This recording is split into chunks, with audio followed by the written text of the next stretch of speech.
Welcome to Things She Carried. This exhibition follows an imaginary 70-year-old woman, Kim Bok-sung, through the 4 stages of her life. Firstborn daughter, wife, mother, and grandmother. Rather than telling her story with words, the exhibition traces how Korean visual culture has imagined women's labor and emotions under Confucian values. Each work in the show presents a different space that has been normalized as virtuous for women. The 4 artworks form a timeline of Kim Bok-sung's life. They also expose how the proper woman of Confucian ideology is repeatedly pictured as decorative, self-sacrificing, and emotionally disciplined. By moving slowly through the formal decisions of each artwork, exhibition shows how Confucian expectations are not only written in laws or family advice, but also embedded in the shapes, textures, and angles. The entrance is narrow, dim, and quiet. After a quick walk, visitors emerge into the first room. A single speaker plays a slow recording of someone practicing a sentence in Korean, repeatedly correcting tone. 너 여자치고 너무 독하다. 여자가 그걸 해서 뭐해? Visitors first step into a space visually dominated by Yoon Suk-nam's pink room. It appears soft, whimsical, and feminine at first glance, yet its carefully constructed environment reveals a quiet violence embedded within prescribed gender roles. The armchair at the center is upholstered in an ornate, floral pink fabric, visibly crafted to appear delicate, elegant, and distinctly ladylike. Yet this imagined comfort collapses upon closer examination. Sharp spikes pierce the cushions, rendering the chair unusable. The object becomes a metaphor, a seat meant for rest and belonging, yet impossible to occupy. The chair communicates a life in which femininity is not a space of comfort, but a scripted expectation that restricts rather than nurtures. Across the floor, hundreds of small pink triangular blocks march towards the viewer, forming an uneven prickly field. The room's walls reinforce this feminized confinement. Each square features a repeated paper-cut motif. Individually, the motifs hold distinct symbolic weight. Silhouette with a neutral expression, a woman reduced to an icon rather than an individual, her identity flattened into an assigned role. 2 girls holding hands or dancing, a romanticized narrative of innocence and obedience, femininity framed as gentle, decorative, and harmonious rather than agentic. Repeated floral medallions, flowers symbolizing beauty and purity, winged figures perhaps referencing aspiration yet trapped within repetition, wings that imply flight yet nevermore. Female figures with teardrop motifs near the face, subtle coded grief, and emotional register suppressed beneath decorative order. The overwhelming pink palette pushes cultural femininity to the point of saturation. Pink is no longer a gentle color. Here it becomes claustrophobic, dominating every surface until individuality disappears. The installation suggests a world where womanhood is not chosen but imposed. On the ground, small triangular spikes intermingle with hundreds of pink glass beads, creating a surface that is both visually enticing and physically threatening. The spikes signal vigilance, a constant need to be alert, productive, useful. The beads add a deceptive softness resembling spilled pearls or candy. Objects associated with value, delicacy, and reward, yet walking across them would be unstable, slippery, and painful. Together, they represent a life where expectations glitter but comfort is denied. The fantasy and the burden of femininity tightly fused. At the right corner of the room, a portal-like mirror shaped like a doorway interrupts the pattern. It reflects nothing clearly, only fragments of the environment and the viewer, functioning as a metaphor for an imagined exit that never materializes. The mirror door exists as possibility, not a reality, a symbolic threshold between expectation and selfhood that the woman was never permitted to cross, perhaps the doorway to education, freedom, or an unclaimed identity. Placed at the start of the exhibition, Pink Room becomes the visual metaphor for Kim Bok-sung's youth as the firstborn daughter. The overwhelmingly pink palette references the cultural habit of gendering color. The room appears pretty at first glance, the ideal feminine environment, but the longer the viewer looks, the less comfortable it becomes. The armchair that cannot be sat on and the field of spikes suggests that the beautiful, obedient daughter space is itself a trap. Confucian values of filial piety and self-sacrifice are felt in the way the room makes the body hesitate. Where can I step? Could I sit? Would I get hurt? In this way, the installation visually encodes the story of Kim Bok-sung's early life, told to repeatedly limit her ambition so her younger brother could succeed. She appears to own a room, but the room owns her. The idealized pink surface hides the violence of expectation. 나중에 하면 돼. 나중에 하면 돼. 나중에 하면 돼. The second stage of the exhibition moves from immersive pink to where Chojongha's A Feast of Flowers stands alone. At first sight, the structure looks almost architectural. A tall vertical tower of stacked wooden tables and metal supports reaching nearly 3 meters high. Each layer is crowded with bowls, cups, dishes, and glasses.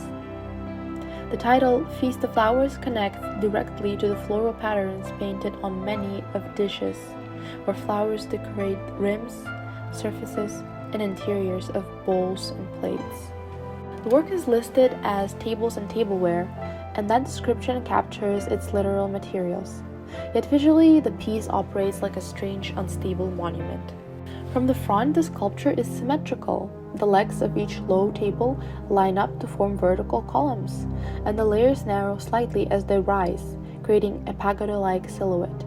This tapered shape naturally draws the eye upward, but because the weight visually accumulates at the top where a single flower vase and small teacups sit, the structure feels precarious. The viewer senses that one small accident could send everything crashing down. The tableware is meticulously arranged on the lowest tier, white bowls and plates are lined up in tight rows. The repetition of circular rims creates a rhythmic pattern of light and shadow. On the middle levels, mismatched rice bowls, soju glasses, and patterned teacups cluster densely. Their different heights and colors, white, blue, pale green, floral prints, suggests many different meals and occasions compressed into one impossible stack. Vertically, the eye reads them as a record of countless ancestral rites, chesa, holidays, family gatherings, all piled onto the same invisible labor. Importantly, there are no human figures. The dishes are perfectly clean, without traces of food. Their absence turns the sculpture into a stand-in for the person who would normally be responsible for setting, serving, and washing all these items. In the context of Confucian family rituals in Korea, that person is traditionally the wife or daughter-in-law. The tower's sheer quantity of objects visualizes unending domestic cycles.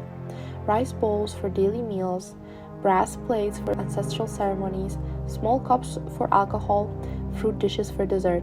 From a visual standpoint, the work plays with tension between order and collapse. Precise alignment of plates and tables demonstrates control and discipline, echoing the expectation that a good wife organizes the household flawlessly. At the same time, fragile support hint at exhaustion.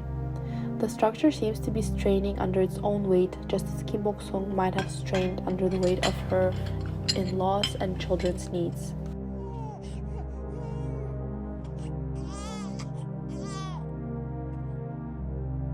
Jang Jun-yeop's 집사람 presents a life-size painting of a woman and 2 children standing in front of a wall papered with job advertisements, an image of aspiration and survival. Her green kilted coat has been improvised into a carrier, not originally designed for child rearing, but adapted into one, signaling resourcefulness shaped by necessity rather than choice. One child clings to her back while the other pulls her by hand. Together, the children both anchor her and weigh her down, physically and symbolically. They become extensions of responsibility that prevent movement towards the postings on the wall, which represent alternative futures: education, employment, independence. The painting communicates a quiet tension. She is present, but yet her body leans forward as if toward possibility. She cannot move, yet she wants to. The color palette is warm but heavy. The woman's clothes are earthy tones contrasting with the cool blues and whites of the printed notices behind her. None of the figures show their faces clearly. The baby's head turns away, the younger child's eyes are half closed, and the mother's face is fully hidden. The anonymous presentation emphasizes function rather than individuality. This could be any Korean mother in the early 1990s. In the exhibition's narrative, Chipsaram represents Kim Bok-sung's mother stage, when she wants to seek employment but remains tethered to the childcare. Unlike the invisible wife in A Feast of Flowers, this painting returns the woman's body to the picture but still refuses us her face. Confucian expectations are most visible in what is omitted. The father is absent, yet his role is implied by the fact that mother, rather than standing alone at the job board, must bring 2 children with her. The painting captures a moment of suspended possibility. She is looking but not yet acting, visually freezing the conflict between duty and desire.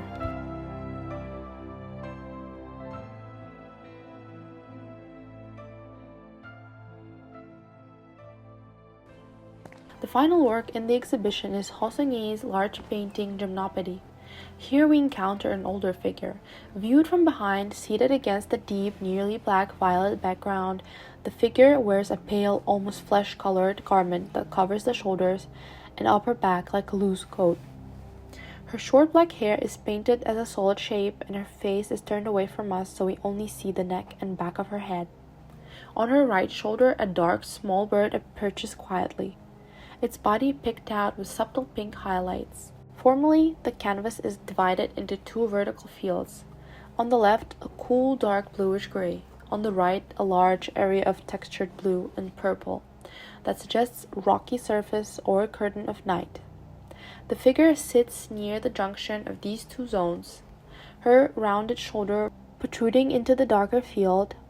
The lower part of the canvas is filled with black, sloping shape that could be interpreted as the seat she is on or as an abstract shadow. The composition pushes the figure down and to the left, leaving a vast area of empty, dark space above and around her. The absence of facial features is even more pronounced here than in the previous works. Without eyes or mouth, the figure's emotions must be read from posture and color. The figure sits with slant shoulders, her head tilted away from the small black bird perched on her right shoulder. Her posture suggests exhaustion rather than rest, a surrender shaped by time. The sharp boundary lines of her clothing separate her from surroundings, yet her blurred hair and neck dissolve softly into the background, hinting at a self slowly losing definition. The deep navy and violet environment behind her is not clearly a landscape, not purely abstraction. Instead, it functions psychologically. It evokes a mental interior, heavy, muted, engulfing. The darkness may not represent physical night, but rather the emotional fog of resignation, loneliness, or a quietly endured life.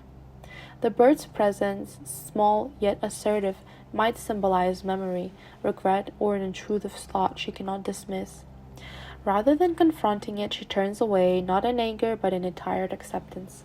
The painting becomes a portrait of someone who has survived much, but at the cost of parts of herself. In the context of the exhibition, Gymnopédie becomes the visualization of Kim Bok-sung's grandmother stage. Her children have left home, the tower of dishes has been dismantled, the job postings are no longer relevant.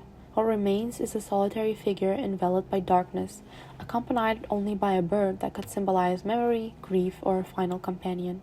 Confucian ideals of self-effacing motherhood appear here as erasure. The woman who spent her life serving others is now reduced to a back, a silhouette without face or name.